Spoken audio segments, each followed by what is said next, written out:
on the stage today, and I mean that literally. We have Daenerys, we have Cersei, we have Jon Snow, we have Tyrion, to name but a few, all very much on the edge of something disastrous happening. The mood is somber. It's, you know, world leaders uniting and disagreeing about how the world should be run. It can go south very quickly, and that's the brilliant part of the sequence, because you know how quickly things can turn on this show. It's a potential powder keg. So no matter what's happening, no matter who's meeting who, the potential for things to completely explode is always there.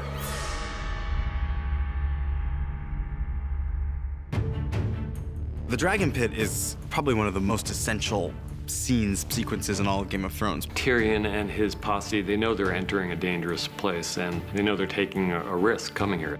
You have 60+ hours at this point of main characters who you are really invested in, and it's enjoyable to put people together who haven't been together before and see how they would react to each other. It's people becoming aware of the smallness, I think, in their nature. No matter how much they fight each other, there's a bigger threat to life than just who's on the throne. You can say to anyone, you know, this disease is coming, but until you can show them evidence, they won't get past their own smaller problems to fight the big problem. These things build over time, you know. It takes 70 hours to get to this point. It takes 70 hours for the story to allow this scene to happen. There's a momentum that's up now which doesn't stop. So that's really exciting. It's incredible because I am the new kid on the block. And I've seen these guys for 6 seasons now.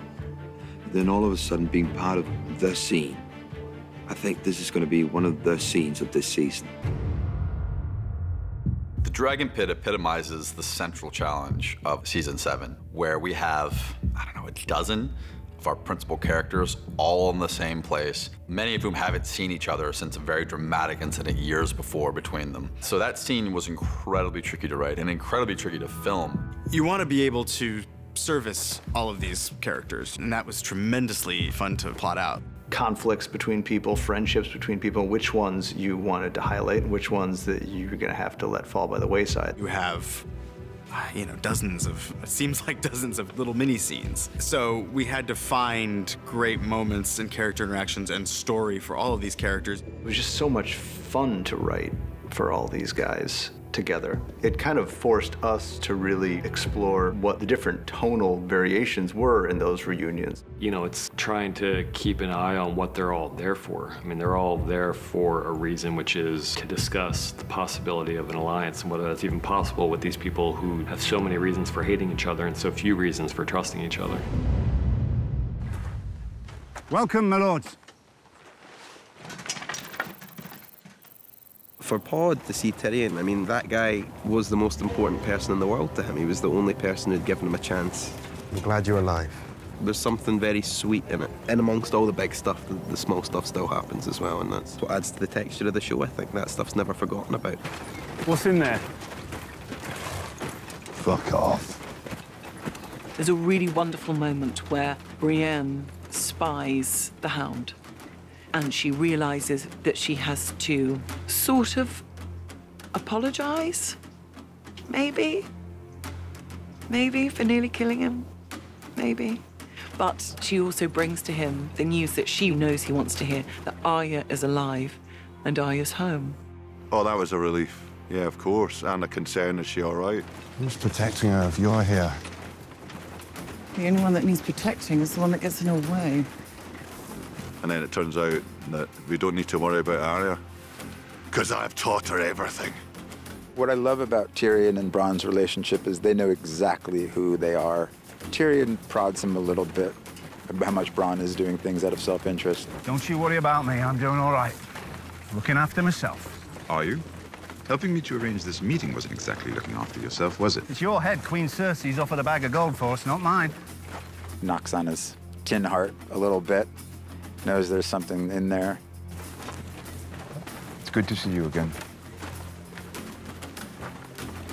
Yeah, you too. You have Cersei seeing Tyrion for the first time in a long time, her mortal enemy.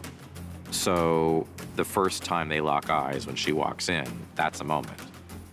It's really awkward. It's like I know family reunions for everyone are very awkward, but let's just say the Lannisters are a complicated bunch. She's held him responsible for the death of her mother and the death of Joffrey and her father. You know, she can't really take responsibility or deal with her own grief. She has to just blame everybody else, and that's part of her pain too.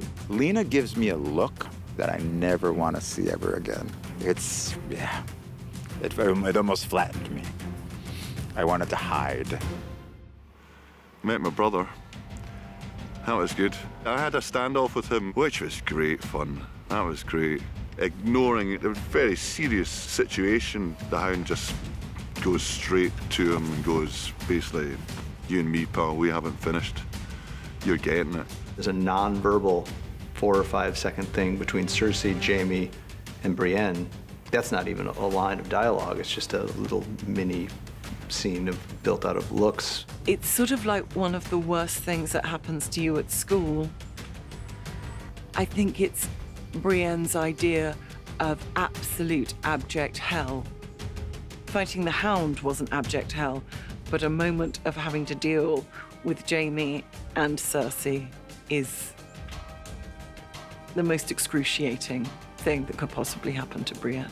She arrives with the Mountain and Jaime and like you say, the Kingsguard, and she's, you know, pretty fierce.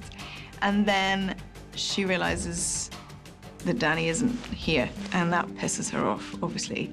And then, of course, Dany arrives on Dragon. You know, I take fashionably late to brand new heights.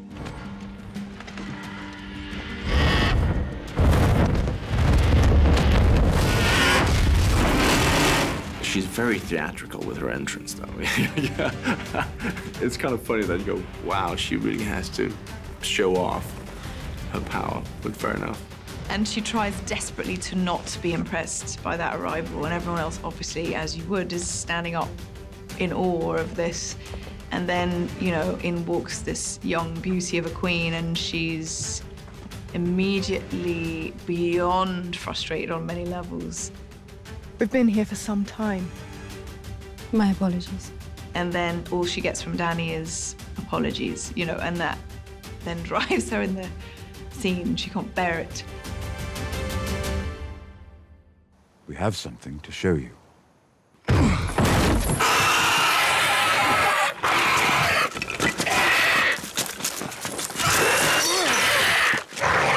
Well, for me, being a horror nerd, I was slightly giggly. So I was like, oh, my very own zombie. She has never, ever seen anything like this before. And this is a creature that defies her. This is a creature she doesn't know how to disable. She doesn't know how to kill. This is something else. Daenerys has seen it, and she's aware of it, and it's frightening, but she is just watching Cersei. Like, she just needs to know that this has affected her. You know, she's always had that notion of creatures like this, that they don't exist, and it's nonsense. And so I think when he's there, she's back as a kid, just, you know, realizing everything her grandma, her nannies told her was real. She's staring into a face that she never thought existed. For Jaime, this is like definite proof that there is no choice. Clearly, this thing, we have to deal with this, and he believes them all. He believes his brother, but he also believes Daenerys and Jon Snow when they say that they saw 100,000 of these beings. That's where his head is. You know, the world could end in 5 minutes, but he is absolutely one-pointed, focused on, I have never seen this before. This is amazing. I could really do things with this, you know. There's this beat in the scene that I really love, because I have a line where he's like, he's just seen the White Walker, just died, and he realizes this is the first thing he's ever seen that terrifies him. And that's like a new emotion for him. You know, like, oh, that was an interesting feeling.